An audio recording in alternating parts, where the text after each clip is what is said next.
Мен Абдулла Қарсақбаев артындағы номер 40-шы мектептің 2-ші Д сынып оқушысы Қанат Ақжан Жеңісқызы. Оқуға құштар мектеп жобасын іске асыру мақсатында қыста кітап оқимыз, жадымызға тоқимыз. Акция шараға қатысу мақсатында Қызыл он ертегісін оқып шықтым. Қызыл он ертегісі өте түсі әрі қызықты. Бұл Қызыл он ертегісі балаларға базарға ашылмалы кітап. Қызыл оңыз ойланыпты. Қызыл оңыз ойланып, біраз ойланады екен. Қызыл оңыз сосын табады екен. Мен оданша отыра бермей жұмыс тапқан дұрыс деп айтады екен. Сөйтіп ұшып бара жатты. Қызыл бұл ұшып келе жатқанда алдынан өрмекші шығады екен. Өрмекші мырза, сіз менімен жұмыс істеуге барасыз ба дейді. Кешір, мен қолым бос емес, мен мына үйімді тоқып біткенше менің қолым босамайды дейді. Келесі ол Құрт мырзаға келеді екен.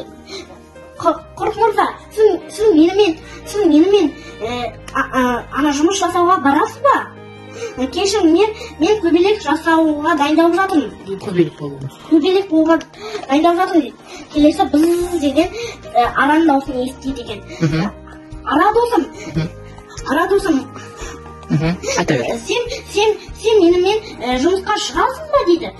Сөйтіп арадан сұрайды екен. Мен қолым бос емес, мен мына балдарды тасып біткенше осы балдарды жиналмаймын дейді. Жинап үлгерім керек.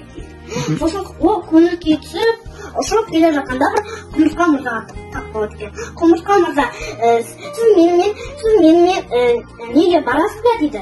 Жұмысқа шығасыз ба дейді. Сіздер соға оңға деген құмырсқалардың дауысы шығады екен. Сосын қолыңыз кетіп қалады. Қолыңыз көңіл күйі түсіп кетіп қалады екен. Сөйтіп олардың достары пайда болыпты. Ол қуанады, балалары пайда болыпты. Ол қуанады екен. Бұның не деген ғажап, біз әлі дайындалып болған жоқпыз дейді. Өзінің достарына келсе, олардың қолы бос емес екен, иә? Екінші, ұшып келе жатқанда бір оңыз алдынан бақа шықты. Бірақ қызыл оңыз тоқтамай, кешір бақа, тыныш, мынау үйіне бара жатыр. Ал бақа мен сенімен барам деп қоймайды. Сосын кейін бақа онымен бара жатқанда, олар көңіл күйін көтеріп барлығы дайындалып жүр екен. Барлығы бірге өмір сүрді. Достары оны қызықты жұмыс туралы естіп, айналасына жинаған бастап ойда да нені көрінген отырыс ұйымдастырайық деп қуанады. Менің Қызыл оңыз кітабымды оқыған үшін маған Қызыл оңыз ертегісі өте қатты ұнады. Бұл Қызыл оңыз ертегісі өзінің достарын үйіне шақырып отырыстай ұйымдастырайық деген шеті маған өте қатты ұнады. Бұл Қызыл оңыз ертегісі. Сау болыңыздар.